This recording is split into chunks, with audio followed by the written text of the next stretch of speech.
হ্যাঁ, একদম ঠিক দেখেছো। তোমাদের আমি বারবার একটা কথাই বলেছি যে তোমাদের যা কিছু করাচ্ছি, যেভাবে করাচ্ছি, গুছিয়ে করাচ্ছি, যাতে তোমাদের যেটুকু সময় আছে সেইটুকুটা কাজে লাগে। দেখো, তোমাদের প্রথমে কিন্তু প্রশ্নমান 2 আমি আপলোড করলাম, কারণ প্রশ্নমান 2, তারপরে 5, তারপরে 10, এইভাবে কিন্তু কোশ্চেন প্যাটার্নটা থাকবে। প্রশ্নমান 2 আপলোড করেছি, তারপরে 2 এর যত সাল আর যত ঔপন্যাসিক আছে তাদেরকে এক কাছে করলাম, তার একটা আপলোড করলাম। অর্থাৎ 2 কিন্তু তোমাদের পুরোপুরি কমপ্লিট করে দিয়েছি। ভালো করে পড়েছো তোমরা, আশা করছি কমপ্লিট। এরপরে তোমাদের কি থাকে, 5 আর 10। 10 কিন্তু তোমাদের একটা ভিডিও অলরেডি আপলোড হয়ে গেছে, যারা যারা দেখোনি তারা আমার ভিডিও প্লে লিস্টে গিয়ে দেখে নাও, যে প্রশ্নমান 10 এর আমি কিন্তু কোশ্চেন কিছুটা কমিয়ে দিয়েছি এবং বুঝিয়ে দিয়েছি। এরপরে রইলো কি, এরপরে রইলো প্রশ্নমান 5। এই 5টা আজকে তোমাদের বলে দিচ্ছি যে কোন কোন কোশ্চেন গুলো তোমাদের অ্যাকচুয়াল না করলেও চলে যাবে। ওকে, কোন কোন প্রশ্নগুলো তোমরা একটু কম গুরুত্ব দেবে এবং কোন প্রশ্নগুলোকে আগে দেখবে, সেইগুলো আজকে তোমাদের বলে দিচ্ছি। তোমাদের অনেকটা চাপ কিন্তু প্রশ্নমান 5-এর থেকেও আজকে কমে যাবে। চলো দেখে নি কোন কোন প্রশ্নগুলো বেশি জোর দিয়ে দেখার কোনো দরকার নেই এবং কোন প্রশ্নগুলো তোমাদের প্রথমেই দেখতে হবে। চলো।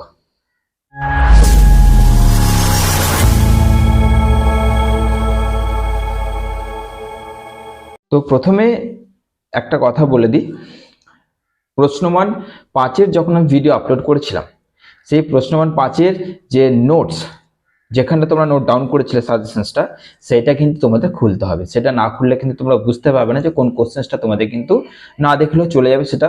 তার জন্য তোমাদের নোটসটা কিন্তু খুলতে হবে। ওকে, তো আমি বলে দিই তোমাদের, প্রথমে গোটাটাকে রিপিট করি যে আমি কোনটা কোনটা দিয়েছিলাম। প্রথমে ছিল কি তোমাদের বঙ্কিমচন্দ্রের দেশাত্মবোধক আর ঐতিহাসিক।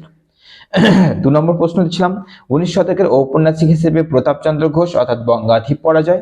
তারপরে দিয়েছিলাম কঙ্কাবতী কার রচনা, ত্রৈলোক্যনাথের এতে কৃতিত্ব আলোচনা করো। 4 নম্বর দিয়েছিলাম নববাবু বিলাস কার রচনা, ভবানী চরণের কৃতিত্ব আলোচনা করো। সঞ্জীব চন্দ্রের ইতিহাস আশ্রয় উপন্যাস অর্থাৎ জাল প্রতাপ চাঁদ, কৃতিত্ব আলোচনা করো।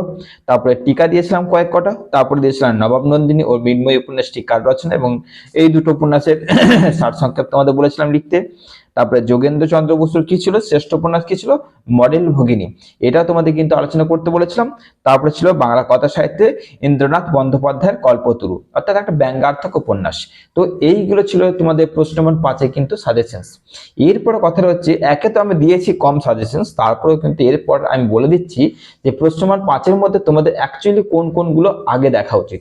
এইবার প্রশ্ন হবে যে কেন আজকে এটা বলছি, কাল পরীক্ষা আমি আজকে কেন বলছি। দেখো, পরীক্ষার একদিন আগের যে পড়াশোনা হয় সেটা 1 বছরও হয় না, এটা তোমাদের মানতে হবে। একদিন আগে যে পড়াশোনাটা হয়, সেই একদিন আগে আমরা আমাদের যে পরিবর্তন করি সেটা কি বলবো, মানে তোমরা নিজেরা বুঝতে পারো না যে আমাদের এমন একটা পরিবর্তন আমাদের মধ্যে চলে আসে যে একদিন আগে যেটা পড়ি সেটা প্রচন্ড কার্যকরী হয় এবং সেটা মনেও থাকে। ওই জন্য আজকে তোমাদের ভিডিওটা নিয়ে চলে এলাম। চলো দেখে নাও, প্রশ্নমান 5-এর প্রথম যে প্রশ্নগুলো তোমাদের করতে হবে, যেগুলো হবে সেইগুলো তোমাদের বলে দিচ্ছি, বাকিগুলো পরে বলছি। তো যেটা করতে হবে, বঙ্কিমচন্দ্রের দেশাত্মবোধক আর ঐতিহাসিক উপন্যাস, মোস্ট ইম্পর্টেন্ট এই কোশ্চেনটা তোমাদের করতে হবেই। 2 নম্বর যে কোশ্চেনটা করতে হবে 19 শতকের ঔপন্যাসিক হিসেবে প্রতাপচন্দ্র ঘোষ। তারপর করতে হবে তোমাদের 3 নম্বরটা বাদ দাও, 4 নম্বর চলে যাবে নববাবু বিলাস অর্থাৎ ভবানীচরণ বন্দ্যোপাধ্যায়, এটা করতে হচ্ছে। তারপরে তোমরা চলে যাচ্ছ 5 নম্বর প্রশ্ন অর্থাৎ সঞ্জীব চন্দ্রের জাল প্রতাপচাঁদ। তারপরে 6 নম্বরে যে টিকাগুলো আছে। ওকে, তো এই এই যে কয়েক কটা কোশ্চেন তোমাদের বললাম, এইগুলো তোমরা আগে দেখবে।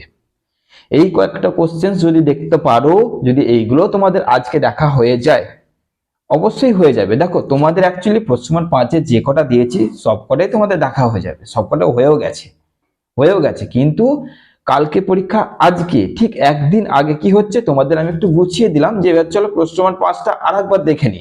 এবার আর একবারটা একটু গুছিয়ে দেখতে বলছি তোমাদেরকে, যে এইগুলোকে আগে জোর দাও, তারপরে যেগুলো বাকি আছে সেইগুলো তোমরা অবশ্যই শেষে দেখে নেবে, কিন্তু এইগুলোকে আগে দেখো। ওকে, মানে যে কটা কোশ্চেন দিয়েছি তার মধ্যে জোর দিয়ে এই কোশ্চেন গুলোকে আগে দেখবে, তারপর তোমরা সেগুলো দেখে নেবে। কিন্তু এরকম করো না যেগুলো দেখবো না চলো আগে এগুলো দেখে নে, ওই রিস্কটা কিন্তু নিও না, দরকারও নেই। এবং দেখো, এগুলো খুব সহজভাবেই তোমাদের আশা করছি তোমরা লিখে নিয়েছো, তোমাদের কোথাও না কোথাও তোমরা পেয়েও গেছো। তো এইগুলো মধ্যে কোনগুলো বেশি জোর দিয়ে দেখতে হবে সেগুলো তোমাদের বলে দিলাম, তারপরে তোমরা কিন্তু ওইগুলো দেখে নিও। চলো আজকে বেশি কথা বাড়াচ্ছি না, কারণ এর পরবর্তী ছোট গল্প নিয়ে যারা ছোট গল্প আছে বাংলা তাদের এবার তো তাদের তো ভাবতে হবে, তো তাদেরও কিন্তু একটা সাজেশনস নিয়ে আসছি। তো চলো বেশি কথা না বাড়িয়ে ঝটপট দেখে নাও, যেগুলো আজকে তোমাদের একটু বলে দিলাম কোনটা কি দেখতে হবে, দেখে নাও। চলো ভালো থেকো, সুস্থ থেকো।